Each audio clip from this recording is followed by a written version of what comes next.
जिसे संस्कृत साहित्य में अवंतिका, विशाला, कुशस्थली, पद्मावती, कनकश्रृंगा, स्वर्णश्रृंगा, प्रतिकल्पा, कुमुदवती और अमरावती के नाम से पुकारा गया। उज्जैन जो मनुष्य को मोक्ष प्रदान करने वाली 7 नगरियों में से एक है। उज्जैन जहां 84 महादेव का आशीर्वाद प्राप्त है।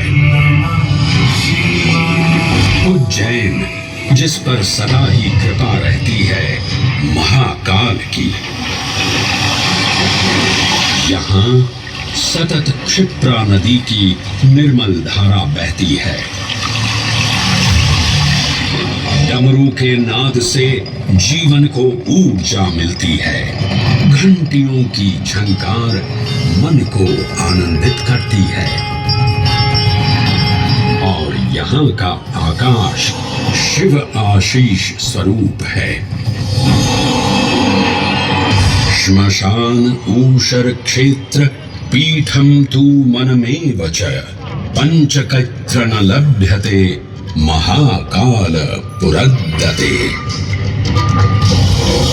अर्थात यहाँ पर श्मशान, ऊषर यानी अनुपजाऊ भूमि, क्षेत्र अर्थात पवित्र भूमि, पीठ यानी शक्ति स्थान और मन अर्थात आध्यात्मिक शांति का स्थल, पांचों एक ही स्थान पर उपलब्ध हैं।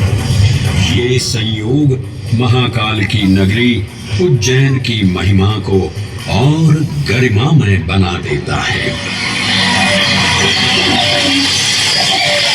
उज्जैन के इस अलौकिक स्वरूप से प्रभावित हो महाकवि कालिदास अपने काव्य मेघदूत में लिखते हैं, हे जलधर, यदि महाकाल के मंदिर में समय से पहले तुम पहुंच जाओ तो तब तक वहां ठहर जाना जब तक सूर्य आंख से ओझल न हो जाए।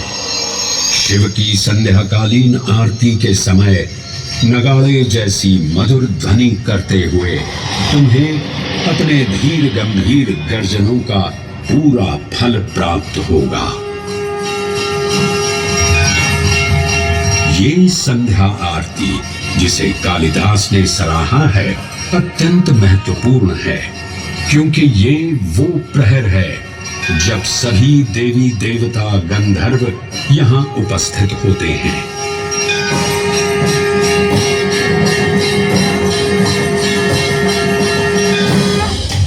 उज्जैन की महिमा अद्वितीय है। सतयुग, त्रेता युग, द्वापर युग और कलयुग, हर युग में इसका अप्रतिम महत्व रहा है। इस काल यात्रा में सबसे पहले आपको सतयुग के उस कालखंड में ले चलता हूँ जहां देव और दानव एकत्रित हैं समुद्र मंथन करने के लिए। मन की आंखों से कल्पना कीजिए, भगवान विष्णु ने कूर्म का रूप ले मंदरांचल पर्वत को अपनी पीठ पर उठा रखा है। सागर से विकराल लहरें उठ रही हैं, मेघ भयानक गर्जना कर रहे हैं। देव और दानव वासुकी सर्प को नेति बना और मंदार पर्वत को मथनी बना सागर को मथ रहे हैं कि तभी जल का पाप कालकूट विष निकलता है और पूरी सृष्टि को अपने ताप से झुलसाने लगता है। इस भयावह स्थिति ने देवताओं और असुरों के बीच हाहाकार मचा दिया। ये कैसा अनर्थ है? लक्ष्य था अमृतत्व का, और अब मृत्यु की विकराल छवि हमारी आंखों के समक्ष मंडरा रही है। इस भयंकर संकट से केवल वही उद्धारकर्ता मुक्ति दिला सकते हैं जो समस्त विश्व के परम संरक्षक हैं।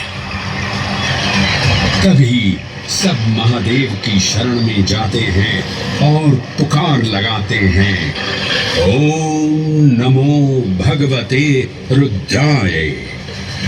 और फिर तुष्टा महादेव भक्तों की गुहार सुनते हैं, कैलाश से उतरते हैं, विष को अपनी अंजुलि में भर अपने कंठ में धारण करते हैं।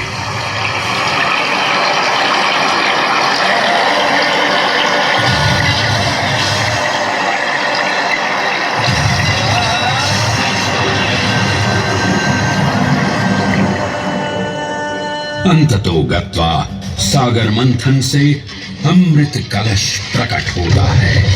जैसे ही अमृत प्रकट हुआ, दानवों ने इसे केवल अपने आधिपत्य में लेने की आकांक्षा प्रकट की और संघर्ष छिड़ गया। आज यदि हम इस अमृत को प्राप्त कर सकें, तो हम देवताओं पर हमेशा के लिए प्रभुत्व स्थापित कर पाएंगे। अमृत अपात्र हाथों में ना जा पाए, क्योंकि ये अपनी शक्ति का असीम दुरुपयोग करेंगे। इस अराजकता के परिणाम स्वरूप अमृत की कुछ बूंदें छलकी और पृथ्वी तक पहुंच गई। 4 स्थलों पर स्पर्श हुआ इन बूंदों का, हरिद्वार, प्रयागराज, नासिक और उज्जैन। अमृत की इन्हीं बूंदों के कारण उज्जैन में हर 12 वर्ष पर कुंभ सिंहस्थ मेले का आयोजन होता है। भगवान शिव की लीला देखिए, लोक कल्याण के लिए स्वयं विषपान किया और अपनी नगरी पर अमृत वर्षा करवाई।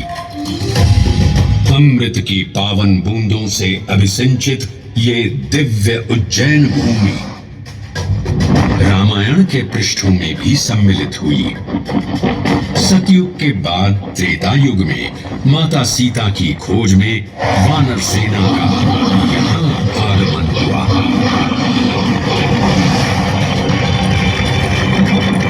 समय की इस यात्रा के माध्यम से अब प्रवेश करते हैं वाल्मीकि रामायण के किष्किंधा कांड में।